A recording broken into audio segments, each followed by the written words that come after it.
กัส งั้นเราต้องมุ่งไปทางเหนือ ทางเหนือนั่นมันคนละทางที่เราจะไปข้าจะมุ่งหน้าไปก่อน เจ้าจะต้องเอาชนะเขาให้ได้สักก่อนถึงจะได้รับพลังสิงโต คลื่นใต้น้ำใช่แล้ว ตอนนี้เจ้าได้รับความแข็งแกร่งของมหาสมุทรแล้วน่าเสียดายเจะไม่มีโอกาสได้เห็นขจมผืนดินทั้งหมด มันร้ายที่อยู่ภายใต้ความมืดมิด จอมมารภายใต้เงามืด Shadow Master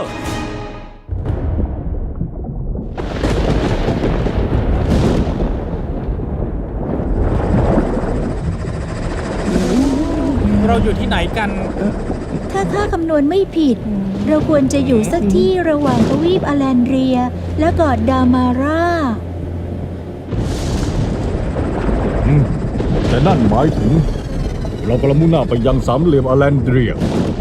สามเหลี่ยมอะไรนะ ลีน่านี่มันอันตรายนะ สามเหลี่ยมอแลนเดรียเป็นสิ่งที่พวกชาวทะเลกลัว มักจะมีเหตุการณ์แปลกๆเกิดขึ้นกับผู้ที่เข้าใกล้มัน แปลกยังไงเหรอฮะ เรือทหารของข้าถูกลาดตระเวนต่อไปในสามเหลี่ยมนั่น และข้าก็ไม่ได้ข่าวพวกเขาอีกเลยนะสิ ไร้สาระไม่เอาหน้า นั่นมันแค่เรื่องเล่าของพวกชาวเรือ ข้าขอเตือนเอาไว้เลยว่าเรื่องหลุมดำที่ล่ำลือกันไม่ใช่เรื่องล้อเล่น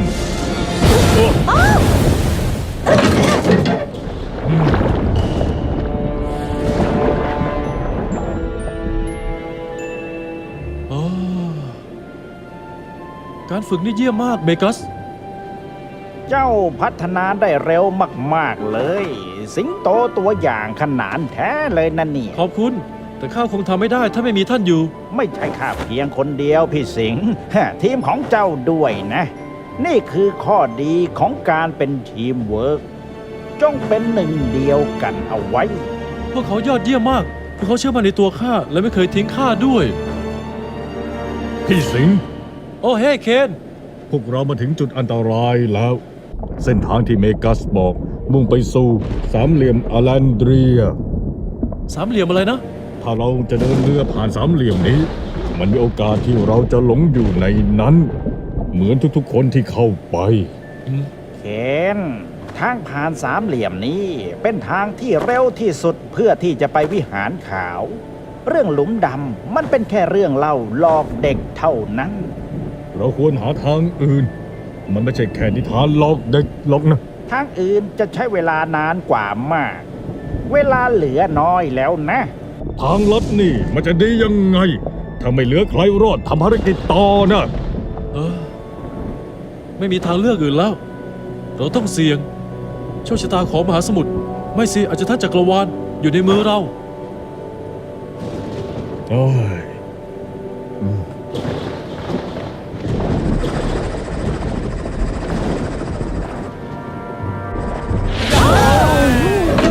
เกือบไปแล้ว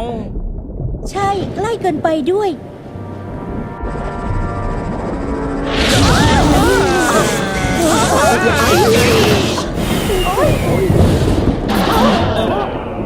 โอ้ ทุกคนโอเคไหม ใครปิดไฟเนี่ย การที่ฟ้าผ่านั้นอาจจะไปตัดระบบไฟของเรือซีฟีนิกซ์รอก่อนนะ เฮ้ยพวก ใจเย็นๆนะข้าต้องใช้เวลาสักพักในการเปิดรีบูตเครื่อง ไม่มีอะไรต้องห่วงหรอก ฮะ ฮะ พี่สิงห์ดูที่คาถาเจ้าอันตราย ทุกคนคอยระวัง นั่นอะไรนะข้าจะไปตรวจดูสักหน่อย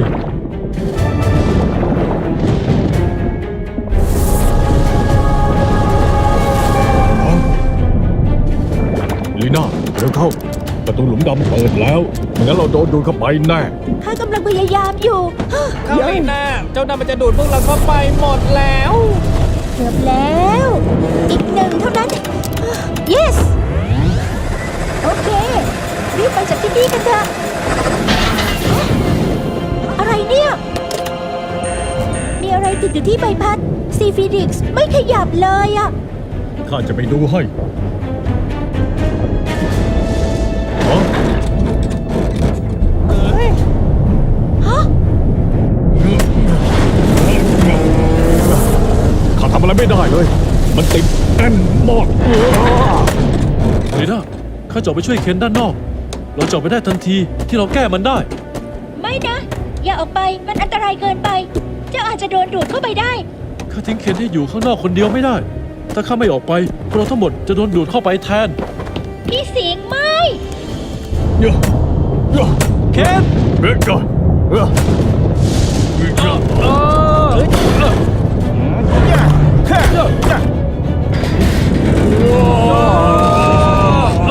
พี่สิงห์ไม่แน่ข้ารู้ พี่สิงห์ทำได้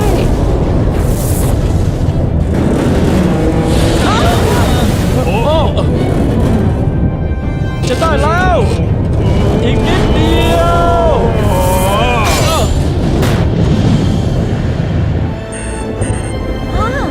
เยี่ยมมากพวก พ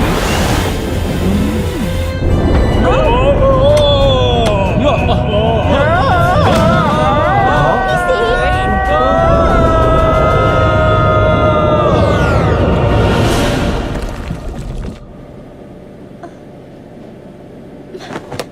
เฮ้ย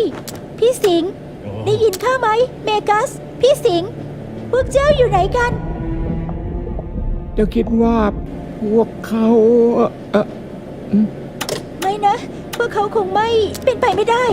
โอ้ทำยังไงดีล่ะ โถ่ย สิ่งเดียวที่ทำได้คือทำภารกิจต่อไงล่ะ อะไรนะ เราทิ้งพวกเขาไม่ได้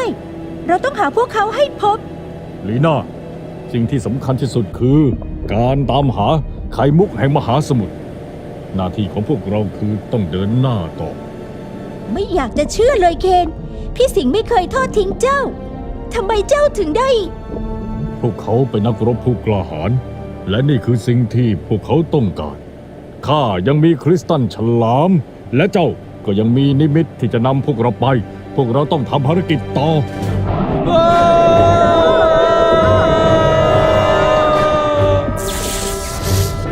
ข้าทิ้งเพื่อนของข้าไม่ได้ ใช่แล้ว และพี่สิงห์จะไม่มีทางยอมแพ้ง่าย ๆ แบบนี้หรอกนะ เราต้องหาพวกเขาให้เจอ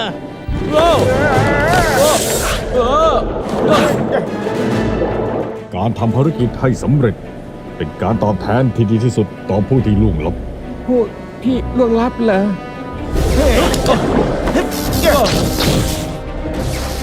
เราจะไม่มีวันทิ้งเพื่อนของเราเคน ถ้างั้นข้าขอนำไปก่อน อ๋อโอ้โอ้ฮะ สาเหตุที่เจ้าได้อยู่ที่นี่ก็เพราะพี่สิงห์น่ะไม่เคยทิ้งเจ้าจำเอาไว้ ที่นี่ที่ไหน ไม่ได้อยู่ในอลันดราแน่แน่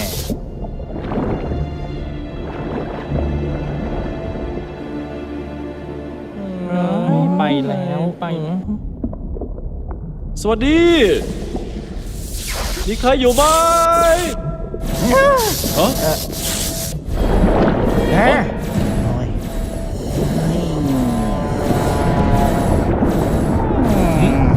เหรอ เฮ้ยเฮ้ยรู้สึกเสียวสันหลังแบบเย้ย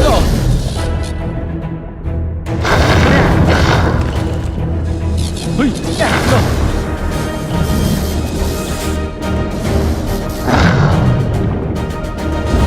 ะเฮ้ย เอานี่ไป เราต้องหาทางออกจากที่นี่ พี่สิงห์พี่สิงห์อยู่แถวนี้หรือเปล่า ได้ยินบ้างไหมเอ๊เอ๊ ทวิตทำไมไม่ลองใช้อันนี้ดูอ่ะ เอ๊พี่สิงห์อยู่ไหน โอ้ย จริงๆ ถ้าข้าเช็คเส้นทางให้มันดีกว่านี้แล้วก็ คงจะเจออะไรบ้างนะ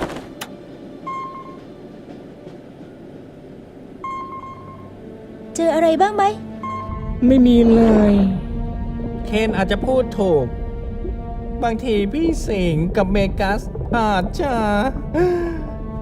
หนึ่ง ห้ามพูดนะ พี่สิงห์ยังอยู่แถวนี้แน่ๆ พวกเขาอยู่ที่ไหนสักแห่งข้ารู้ เฮ้ยพี่สิ